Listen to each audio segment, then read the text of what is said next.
Welcome, everybody, to another episode of the Travel Rolly Podcast. Today, we have Mr. Joe Macleman. I had the pleasure of playing a golf round with Joe back in July. He's currently the captain at the Moray Golf Club, where Jeff is a member at. So I know Jeff is very excited to talk some Scottish golf and talk about Lossiemouth. Well, hello, everyone, and welcome back to another edition of the Travel Royally podcast. Today, we're thrilled to have as our guest Joe Macleman. He is the captain of the club that I belong to in Scotland. It's called Moray Golf Club. It's in a little town called Lossiemouth, next to the RAF Lossiemouth base. And we are thrilled, as I said, to have you, Joe. Thanks for joining us. No problem. It's a pleasure to be on. It's hard for me to get your name right. I really struggle with Macleman because it's spelled like Macleman or. Okay. But anyway. Okay. It's not. It's not actually believe it or not. So the story goes, it's not really a Scottish name because there's no Tartan Macleman or Clan Macleman. But the story that I've been told and has been handed down is that there was actually a Frenchman came over to Scotland and his name was Lemont, and everybody was Macintosh or MacLeod or Mackay. So he just stuck Mac in front of Lemont and it became Macleman. So I've no idea if there's any truth behind it or not, but that's what I've been told. Yeah. So are you originally from Lossiemouth or where are you from, Joe? I grew up, was born in Lossiemouth, grew up in Lossiemouth, apart from a few years away at uni. I've lived in Lossiemouth all my days. My mother and father aren't from Lossiemouth. My mother was from the Western Isles, out where Askenish is, which is one of the old Tom Morris courses. So she was from there and she moved down to the mainland here, and my father got married in about 1950, and they bought the butcher shop in Lossiemouth, which is still now in its third generation. Although I'm not a butcher to trade, but I do like a sausage and a nice bit of meat sometimes. Well, Macleman's Butcher Shop is the place to go. I can assure anyone that ever visits there, you got to go there. So how did you come to be a golfer? Were your parents golfers? No, neither. My father was never a golfer, but basically everybody or almost everybody grows up in Lossiemouth, plays golf at some point in time, or they certainly did when I was a youngster. So I can never remember not being a golfer. I have two older brothers. They both play golf as well. My eldest, maybe not so particularly well, but my elder brother, he still is a fine golfer.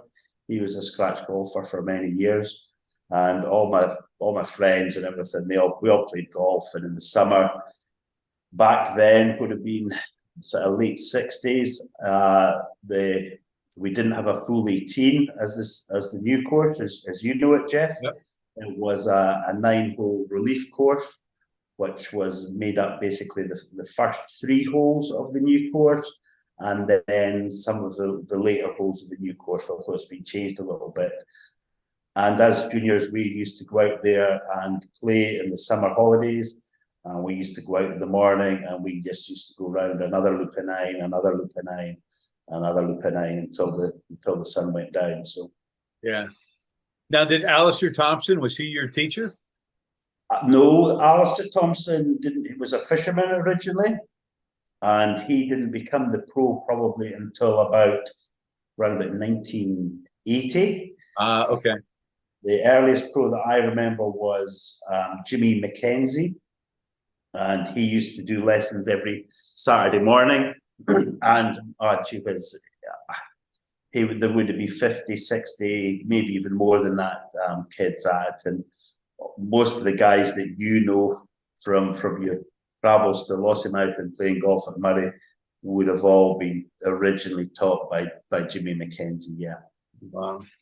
That's very neat. So you've been a member for how long then? Well, I can never remember not being a member. So I was 60 last month. So I've probably been a member for 55. plus years. Yeah. Wow. That I find that remarkable. I think so. So your family bought you a youth membership? Yeah, it would have been a yes. I mean, I've no idea. It probably only was sixpence or something like that back in those days.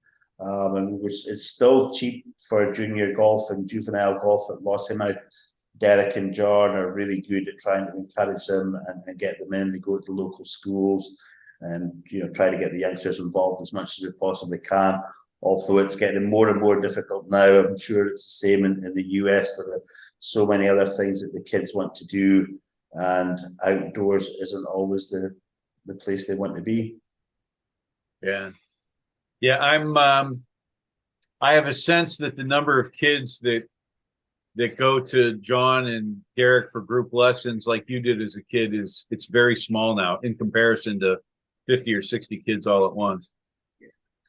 I mean, I'm saying 50 or 60. It might even have been, more than that, because he would have split them into age groups. And certainly the group that I could remember being in was always, 20 plus in the group. We were all strung out in a line, swinging and hitting balls. So it could have been considerably more. Yeah. Now, you know what? In the US, we have a very different structure for our clubs, right? Where you are, that you've got a club secretary like Stevie, you're the club captain, and we don't have that here. So you're the captain of the club. Tell us about your role as captain. Okay. Well, Stevie would be, he's a full-time club manager, secretary, and he would be paid for his role. And he has an assistant and a match secretary. And with John and Derek help out with some of the functions of the club and with the competitions. But after that, the sort of the policy decisions rather than the day-to-day management of the club is all done by a club council, of which I am currently the captain. We do a 2-year, or we normally do a 2-year tenure, although you have to resign after the first year and stand for re-election. So if the members don't like what you're doing, they get the opportunity to vote you out, which I think is right and proper. So we have a vice captain, and then up until just recently, we've always had 9 councillors, and we have subcommittees and other volunteers who will help out with the sort of policy decisions and you'll have a greens committee, we'll have a match and handicap committee, we'll have a finance subcommittee, we'll have a house subcommittee and a bar subcommittee. So it's all done on a voluntary basis. On the members all own the club. We own all the land. Yep. That was purchased back at our centenary year, which is about coming up for 30 years ago now. So we own the land, we own the clubhouse, and every member has an equal share in that. Except the overseas members. No, I'm kidding. No, but that's it's very different here. We have equity clubs, which are similar, right? Where you buy in, and it's typically fairly expensive, like $30,000 might be kind of an average to join a club, and then it's $500, $1,200 a month. Yeah. So what you've paid in 55 years as a member at Moray, I'm sure there are Americans who've paid what you paid over that entire 55 years in a year and a half or 2 years to be a member of an exclusive club here in the States. Yeah, I'm sure. I mean, our annual subscription for a full member at the moment is £620 per annum. We're looking to put that up a bit this year. So hopefully, if everything goes through at our annual general meeting, which we hold every December, so any increase in the subscriptions has to be voted through there.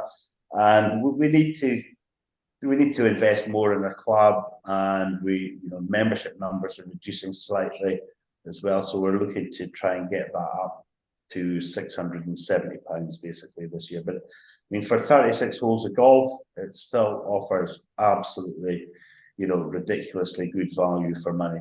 Oh, it's unbelievable. I mean, we pay at the club that we all belong to here, and Dick and Dale and Chris and I, we pay in 2 months we'll have paid your annual subscription. Yeah. Right. And now that it's kind of unfair to say that, but because when I get my monthly statement, it includes what I had in the bar, restaurant. If I bought, if I had my clubs re-gripped or bought a new pair of golf shoes, but that my bill's typically $500 a month. Okay. Right. So I forget what the actual dues is per month. It's probably $350. Okay. So it's around what you would pay. Yeah. My 2 months of my dues would be what you would pay annually at the current rate. If I was to add on my bar bill through every month, that would probably scare you some months, I'm sure. But even we had our prize giving this weekend, so that was quite a hefty bar bill this weekend. I had to clear up on Sunday morning. So. That's funny. Yeah, I saw that. I somehow my invitation must have got lost in the mail. I had to have won something, like most bogeys in 18 holes or most triples in a 3-hole run or something like that. But we actually had a really good night. It was obviously we missed out totally on the prize giving on the COVID year, 2020, and last year, there was still restrictions in place, so it was a pretty subdued affair. So this year we had an excellent turnout. Just about all the prize winners were there, and most of them stayed afterwards. We had a bit of a buffet afterwards, and most people filled their cups and passed the cups round, and we all had a drink out the cups, and yeah, it was a good night. That's fantastic. I wish I could be. I hope I can be there someday. Now, when you became captain, do you have goals about what you want to do, the influence you want to have on the club? Okay. Yeah, pretty much. When I became captain, for me, it's the number one priority has to be the course every time, and our course has suffered a little bit over the last 5 years. We've had problems with our irrigation system, which is 40 years old. Our water supply had dried up, and then through COVID, we were working on a very Kevin just had one member of staff for the main COVID year for a good while. So, the course was needing a lot of investment, a lot of attention. Yeah. So we were really lucky that the RAF were needing to put a pipeline through our course.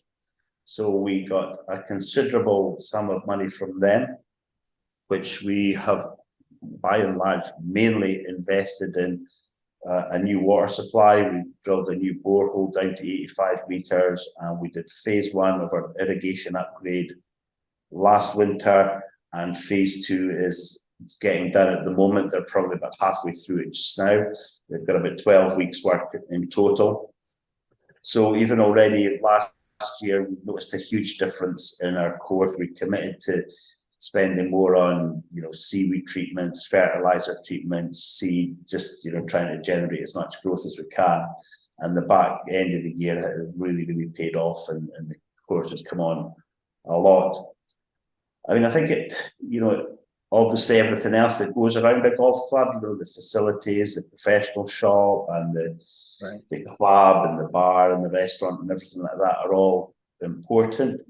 But I think visitor income is where I see the future of the club, being able to sustain itself going forward. And I think people will always, you'll spend 4.5 hours on a golf course, and when you go back home, whether it be to the States or to other parts of Scotland or the UK, what you'll remember is the golf course and how you felt when you were out on the golf course and how it was. Because you can have a nice meal and a nice drink anywhere, but I think for me it's all about getting the course as good as we possibly can, and we've certainly made major improvements there. How's the new course looking at the moment? Yeah, it's come on a lot as well. Kevin and his staff got in early in September and got a major overseeding program, particularly on the 1st and the 18th, the 2nd and the 5th. They were the holes that had suffered the most, and so we got the seeding done there, and they have come on tremendously well. We've had a great late growing season. The weather's been quite damp, it's been quite warm. We've been able to get our own water onto it as well, and promoted it with fertilizers, etc. So you'll notice a massive difference there as well.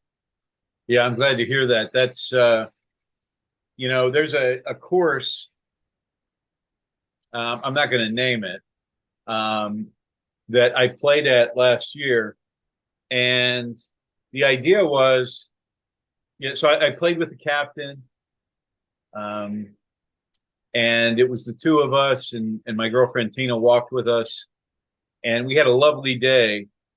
And we go in and we have a whiskey tasting, and they serve lunch, and they say, if you bring guests here, what we'll do is we'll get a Ryder Cup set up, like your guys play our guys, we'll have a whiskey tasting, we'll have a big group dinner, and it's just a nominal charge on top of what the greens fee is. The problem is the course is in such poor condition, right? And I mean, it's a very nice layout, but it's just in such poor condition, right? I can't send people there, right? I can't, as much as I want to. If I heard that they were doing what we're doing to the new course to improve it, that'd be different. But if it just looked tired and ragged, and Joe, it's hard to say that because the people are so friendly. Yeah. It's a beautiful layout, but and to be truthful, the reason that I joined Moray was I brought a group there. This is almost 15 years ago, and we played it. We walk off of 18, and we're looking at each other like, did that just happen? Right? I mean, it was a perfect day. The course was in perfect nick, and we're like, I had guys say that's my favorite course we played, which included big names. Yeah, and it was Steve Crane who invited me to join. Okay, yeah, and we haven't looked back. It's a wonderful club to be a member of, and I can't wait to get back over. I think everyone feels that way. So go ahead. I'm sorry. Yeah, we look forward to seeing you again next year. It'll be great. Yeah, I trust you'll be buying me my first pint. I'll certainly do that. No problem at all. This is on recording, right? So now you're on the hook for a 2-pound pint. Yeah, that's so you've been the captain now. Are you in your second year now? Our annual general meeting is on the 14th of December. So at the moment, I'm the only nomination. The nominations don't close until next week. So, if there's no other nominations, then I'll be captain again for one more year. Yeah. Yeah. What's your favorite aspect of being the captain? That's a tough one, that. It's difficult. There's a lot of hard work to be done. There's a lot of members to keep happy, and they all have quite different ideas about what is important to them within the club. But I think that the most rewarding aspect is, that some people, do appreciate what you're doing and the efforts you put in, and they drop you nice messages, or when they see you passing in the clubhouse, they'll give you nice comments and say, keep up the good work, and this is improving, this is going well. So that's you don't do it for the thanks, you don't do it for the glory, because you know that there's not a lot of that. But so it's nice to get nice mentions and support like that from the members, and it is rewarding. It's been hard work, but it's been a pleasure to do. Yeah, that's amazing. Hey, I'm thinking about you. If you're a member another 20 years, you'll have been a member for 75 years. That's got to be among the longest tenures ever at having a golf membership, right? Yeah, I mean, there will be people playing at Moray just now, I would guess, who would have been members for certainly 75 years plus. There might even be some a bit more than that, 80 years plus, that they've been members at Moray for, yeah. That's amazing, isn't it? Yeah. For me, it seems like your role, if I could compare it to something in the US, you're like the mayor, right? So people like when you're, particularly during the Murray Open, right? You're walking through the clubhouse, people like me want to introduce you to my guests. And,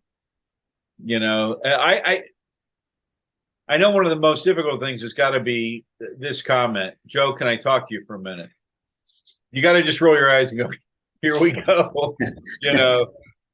I mean, you've got to get comments like, do you really think 85 meters is deep enough for the borehole? Don't you think we should go down to 120? Or you get like things that are, I know you can't, this is being recorded, so you can't divulge some of those comments, but I know you get some unusual comments. We have got some members that don't think that you need water to make things grow, but hopefully not. Thankfully, not too many. But you just mentioned, the Moray Open is a fantastic week. It is the highlight of the golfing calendar of the year for people in Lossiemouth and for Moray members and for visitors. And things like you say, to play with yourself and your guests that came across, and to get introduced to them, and for them to, ask you about the club and ask you about the area, and they're genuinely interested, and they genuinely want to know about the place and about the club and about the history of the place. And it's got a fantastic history of the club. So yeah, that's nice. That's nice. Good. Well, I'll tell you what, if you want to, when you look at other clubs, Dornoch, and I know that that's truly a championship venue type course, right? Or when you look at Castle Stewart, it's unfair to say that, but Castle Stewart, you look at Nairn, but these big name courses, they rely heavily on income from overseas visitors, right? So my message to our members would be, if you want your dues to be, your annual subscription to be less, the course has to be in better condition so that people like me send more visitors there, right? And you know how much I love Moray, right? It doesn't stop me from sending people there, but a proper irrigation system is crucial to maintaining the health and vitality of the course, and therefore for us to send people that are willing to pay, what we pay for one guest, right, as a tour operator, is 1/6 of what you pay for. So six visitors is the equivalent of one member, but they're only playing one round of golf. So they're doing very little damage to the course. They're spending money in the pro shop. They're spending money in the bar. It's just a win-win. Jeff, you're absolutely 100% right. I mean, where we don't have the population in Moray to come up with an extra 400 or 500 members to pay their annual subscription. So it has to be through visitor income that the club is going to be sustained going forward. I'm also a member up at the Struy course at Royal Dornoch, so I'm up there quite regularly. And I was up there I think it was about the middle of September, and the tee there was absolutely packed the whole day. There must have been over between 80 and 100 guests, all using caddies and all playing the course. And, you know, they're probably paying 200, 250 pounds a round for that. The money so the money that's going into the club's coffers for that is absolutely massive. All the locals are getting, you know, 80 quid, 100 quid for their caddying. So it's a massive thing for the local economy. I think Dornoch probably takes something like getting on for £2 million in visitors' fees. I think Nairn is, if it's not over $1 million, it's certainly up into sort of 800,000-900,000. And we have just had our best year ever for visitors, and we took £230,000. So, you know, we've got so much potential there, that if we can get our product right, which, you know, we are really heading towards, you know, we can start to attract more visitors and charge them a little bit more as well, and still offer good value for money. And if we have an extra, you know, I mean, I think, you know, if we could get that even to like 400,000, then the amount of extra revenue that gives us every year to reinvest in our course, to maybe give Kevin some, you know, some more members of staff, just to fine tune the course a little bit better, and it will all just goes up and up from there. Well, that £230,000 that you talked about in visitor income, that's the equivalent of, that was the number, or was it 240? About 230, I think it was. Yeah. I mean, that's amazing, right? I mean, it's mind-boggling. I mean, that's the equivalent of 300 members. Yeah. Right. I mean, I hope our membership understands that that's the equivalent of 300 members. It's crazy. Yeah. And I think the good news is the fact that they're building another course at Castle Stewart with lodging there means people be staying close by.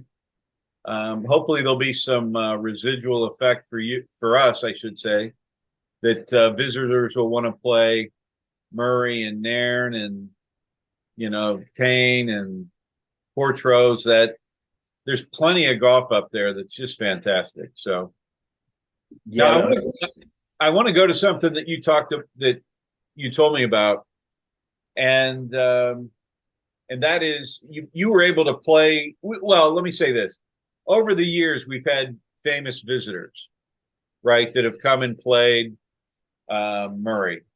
Bob Charles, right, who was you know, an amazing golfer and an Open champion, if I'm not mistaken.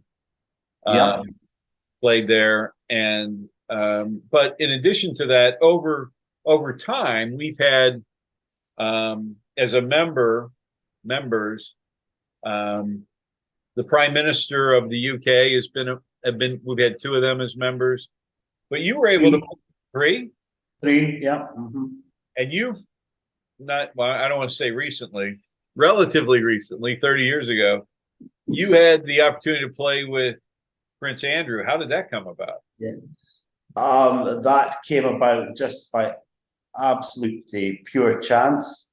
It was one of the Murray's bright summer evenings. It must have been probably late May or into June, because it was certainly bright well into the evening, and I just headed down to go out in the evening for a few holes of golf, and just happened to arrive at the first tee at the same time as Prince Andrew. I mean, at that point in time, he was just known simply as Randy Andy at that point in time, and the pro introduced us to go out for a game, and there was another one of Lossie's sort of stalwart members, an older gentleman, and he joined us, and the 3 of us teed off for the first, and we played 18 holes, just a casual game, very informal, and he was actually very, very good company, yeah. And a good golfer? He was a reasonable golfer. He was fairly new to golf at that point in time. He was probably about an 11 or a 12. You could tell he wasn't a natural golfer. Yeah. You know, if you know, like I said, the people at Lossiemouth generally, you know, you can tell that they've been playing golf for years and years. Yeah. So he was working hard at his game. He was obviously getting a lot of coaching. And yeah, he was a decent enough player. He hit a good ball. Yeah. Well, maybe now his name is Handy Andy. Well, he's got a few names now. I've certainly got a few names now. But there was just, he was up on an exercise at RAF Lossiemouth. Okay, yeah. Yeah, he was a helicopter pilot, and there was just himself and his bodyguard actually was down as well, and his bodyguard walked around with us too. He introduced himself on the first tee as the Duke of York, which was his title at the time. And then as we all teed off and we walked off the tee, I said to him, you know, how do you like to be addressed? Do we call you Andrew or Prince Andrew or what? And the other elderly gentleman that was with us said, Andrew will do him fine. He says, we're all the same in the golf course. And that was pretty much the way the game was played. Yeah. That's fantastic. That's an amazing story, and what an opportunity for you. That's just great. So you mentioned a moment ago the idea of, you know, the highlight of the golf calendar is having the Moray Open. Talk about the Moray Open, and I know it's, you know, the guys that I bring over and have sent over, that's one of their favorite events. Yeah, it is. It's a great event, and it has been for many, many, many years. I mean, I remember when I was a young boy, we used to go down and offer to caddy for the visitors and for the members, and we used to get involved in all sorts of things that week. So it's been many years. It's been really popular. Lossiemouth traditionally was a fishing village, yeah, a fishing town. And all the fishing boats used to stop for that week of the year, so that all the fishermen could play in it. The clubhouse you didn't have to be a member to go into the clubhouse that week. It's open. So, you know, the clubhouse was absolutely packed the whole week. A very social week. We used to attract a lot of good golfers from throughout Scotland and a little bit beyond. A lot of the top amateurs from Aberdeen in particular, I remember, used to come up and play, and there was some absolutely fantastic characters there that played. But yeah, it's now we have over 330 competitors play over 5 days, 36 holes stroke play to qualify, and then 3 sections of 32 qualifiers match play. So, and I've seen in the past, you know, maybe 400 or 500 people watching a final if it's a couple of local guys that are in it. Yeah, it's fantastic, and it's probably the best value anywhere, right? I mean, what is the cost this year for? Is it 150 pounds? 150 pounds for a visitor, yeah, and they would get. I think that includes they've got a practice round on the Sunday.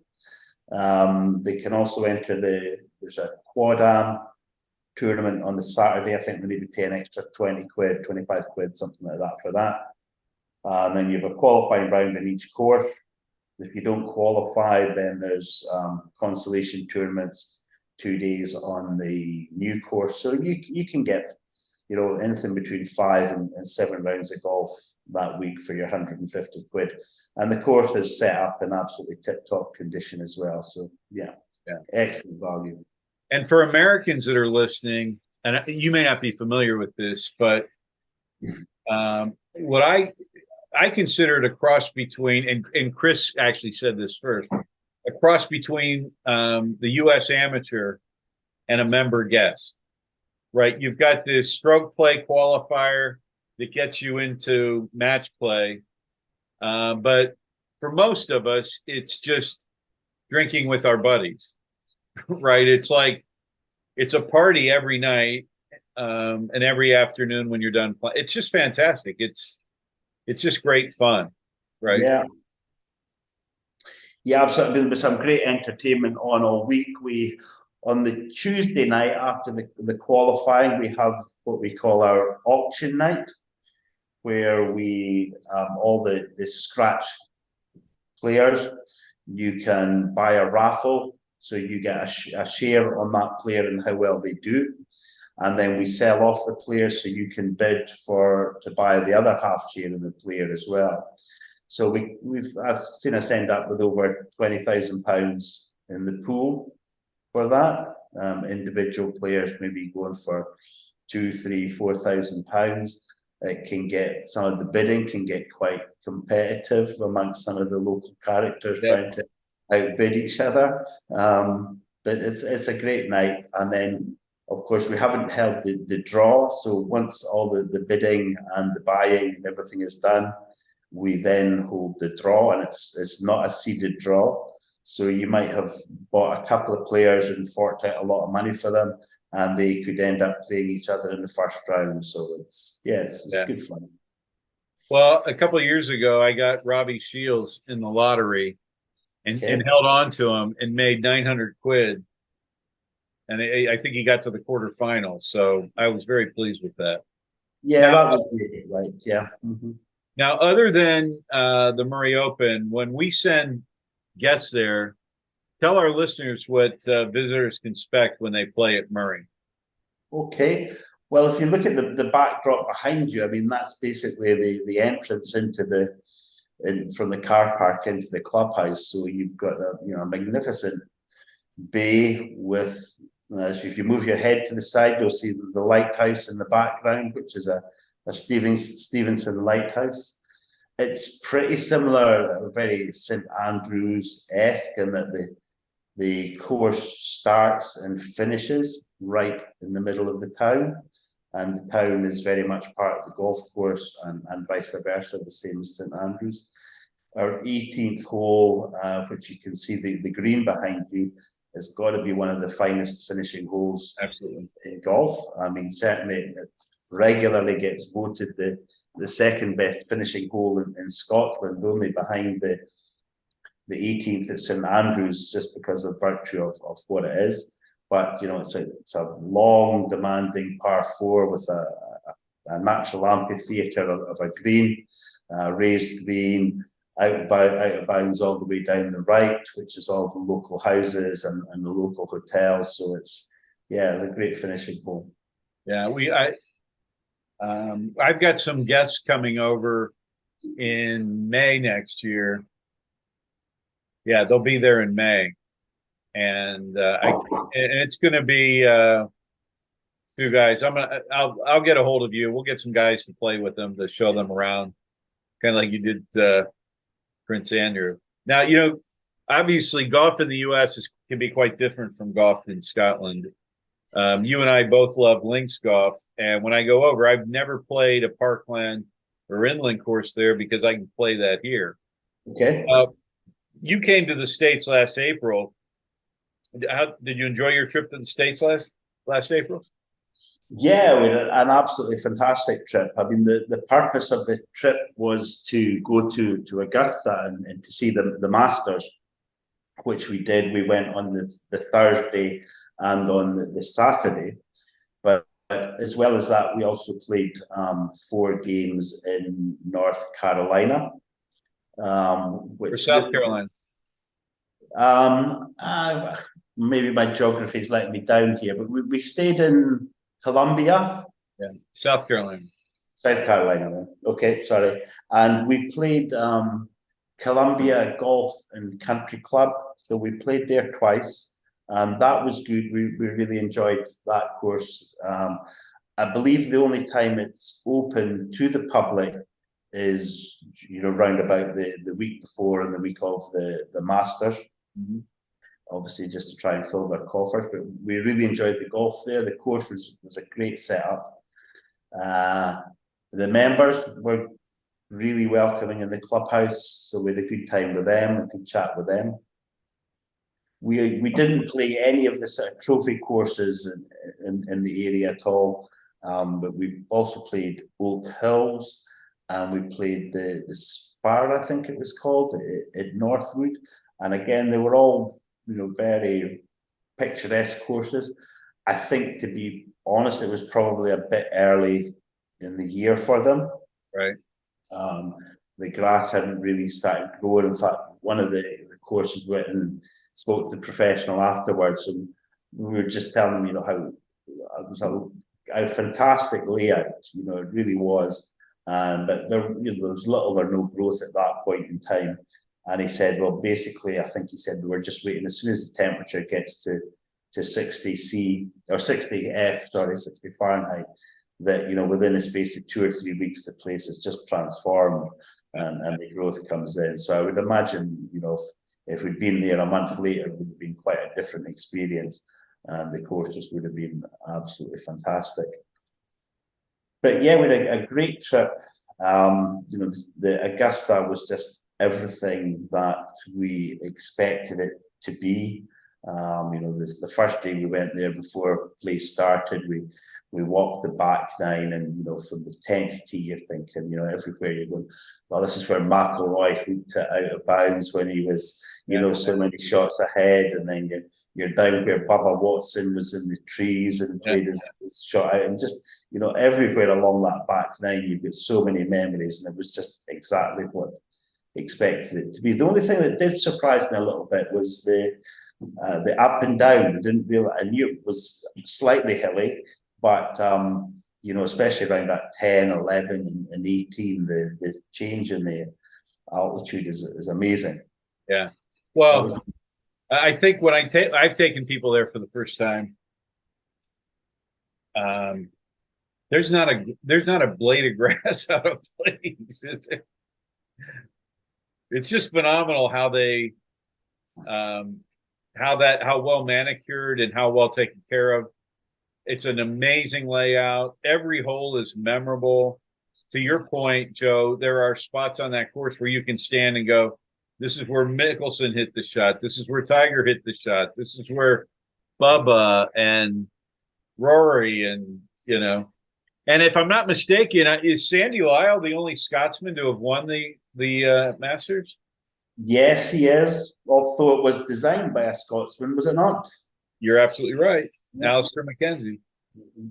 Yeah. But yeah, Sandy Lyle's the only Scotsman to have won it. Robert McIntyre's done quite well the last couple of years. It kind of seems to suit his game. He'll need to. I think he's probably just missing out on an invite for next year unless he gets a fast start to the season next year. He's probably just outside the invitation zone, I think. But it'd be nice to see him back there again next year. It was good to watch him there this year. He played well. Yeah. Well, if he could put down his shinty stick and pick up his golf clubs more often, maybe he'd. No, I love watching him play. He's great fun to watch. So have you played other golf courses in the U.S. or those? No, that's the only time I've played golf in the US. Played golf a bit in Portugal and Spain and Turkey, but that was the first time that I've gone to America to play golf. Any other time to America, it's just been purely for vacation. Well, what's the number one course other than Augusta National that you would like to play in the U.S.? You have one in mind? Well, there's a few actually.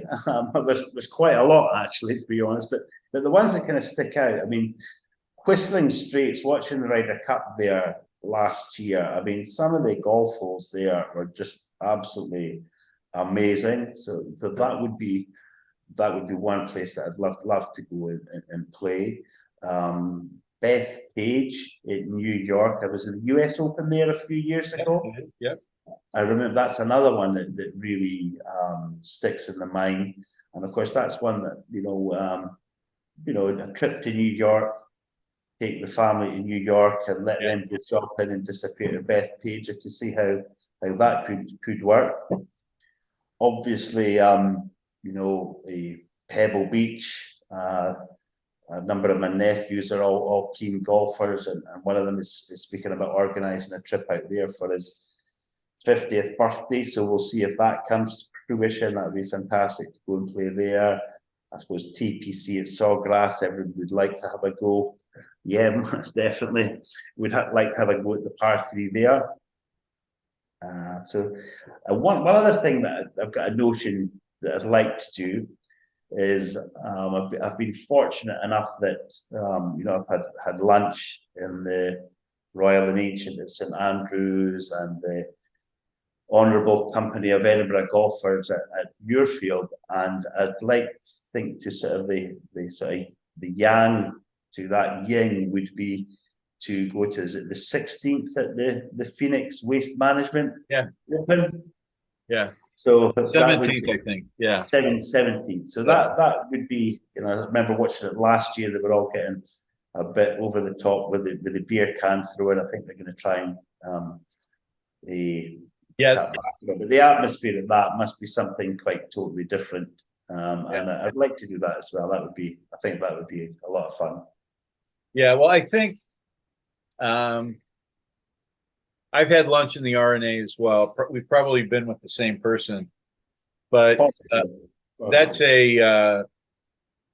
just unbelievable to sit there afterwards in the locker room that overlooks the first tee and have a drink. And but what you talked about, the Honourable Company of Edinburgh Golfers at Muirfield, that lunch is spectacular. You have to go to Royal St. George's. They've got a very similar space, over 100-year-old clubhouse with an amazing carvery and jacket and tie for lunch.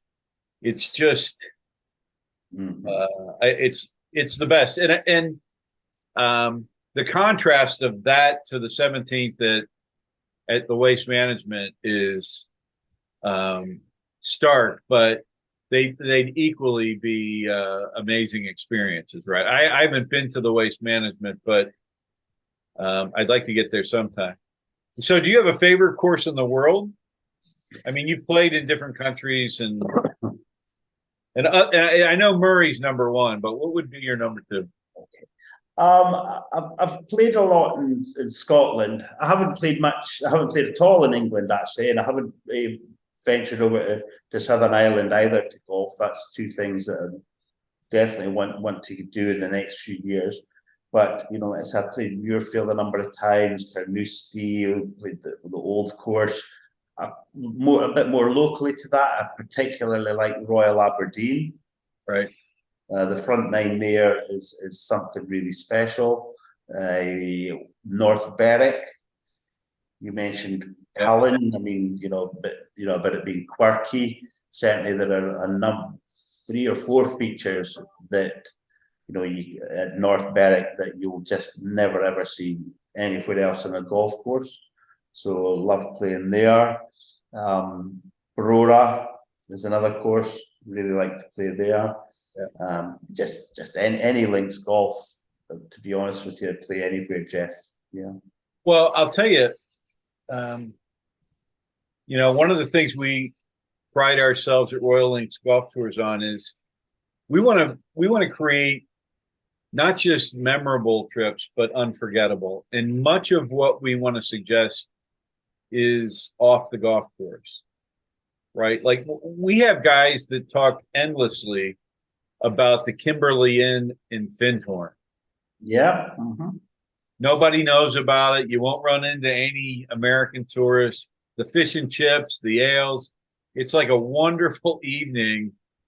We go out there during Moray Open Week. But one of the things that we do, not only to make the trips more affordable, but to make them more interesting, is to send them to places that are lesser known, right? So everyone wants to play Muirfield or Carnoustie or Troon or Dornoch, but what about Tain or Brora or North Berwick or Gullen or Kilspindie or Murray or Cullen or Portros? They're amazing golf courses, right? You have a friend who's a member at Kilspindie. I've played there a few times. It's great. I really like it. Montrose is another one. Love Montrose. And just Panmure? I haven't played Panmure, no, or Montefieth. That's two that I haven't played. How about Fraserburgh or Peterhead? Fraserburgh, yeah, I've played it a few times. The back nine at Fraserburgh is a terrific 9 holes of golf. It's absolutely lovely. I love there. I haven't played Peterhead. And I haven't played Cruden Bay either. That's another one. Yeah, although it's as close as it is, it may seem a bit strange. But I've got a 4 ball there to use next year, so we'll go over and play it. So I mentioned earlier about the Tom Morris Trail. So still have Cruden Bay, Prestwick, and Troon are the 3 that I've got left to play on that trail. So we'll get them knocked off next year, I think. Yeah, you'll enjoy all of those.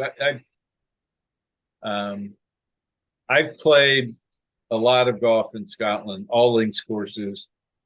That I just can't get enough. I love all of them. I haven't played one where I walk off and go, well, the only ones that I have walked off some and go, they could be in better condition, but the layouts are amazing. The members have all been wonderful. I could bore you with stories about how people have invited us to play for free or invited us into their clubhouse and bought our drinks or things like that. But so I've got one last question for you, Joe, and that is, what advice do you have for people coming over to Scotland for the first time to play links golf? You've played in the US, you understand the differences. What would you advise people? Take a jacket. But no, just to enjoy it and play the courses. The weather can be so changeable. I mean, you can get glorious days and nights like the view behind you there, and you can get, as we mentioned earlier, about playing at Balcomie, where the ground was rock hard and it was a 25-30 mile an hour wind. So you can be driving a 350-yard par 4 1 minute and then hitting a driver at a 160-yard par 3, 2-3 holes later. So just to play the courses, enjoy them, enjoy the views, and enjoy the whiskey, and enjoy the company, and enjoy the crack. Yeah, come and try it. Yeah, enjoy the whiskey. And that's coming from a club that was founded by whiskey distillers, correct? Yes, the club has got a long tradition with whiskey and with having its own club whiskey. And we've had 4 or 5 different distilleries have produced whiskey for the club in the past. We've had Macleman, Glen Grant, Dalnewen, and at the moment we use the local distillery, which is in Elgin, which is about 6 miles away, and that is actually Glenmurray whiskey.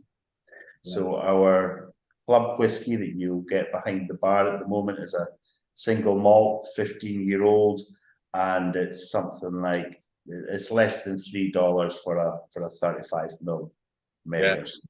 It's just tremendous value. Well, I'll tell you the other thing that I discovered in the clubhouse. When I would finish a round of golf in the summer at Moray, I would saddle up to the bar and I would get a Guinness.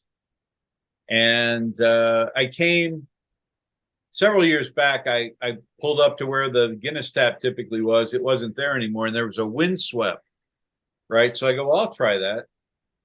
Loved it. And this year I took the guys, we had a private tour after hours.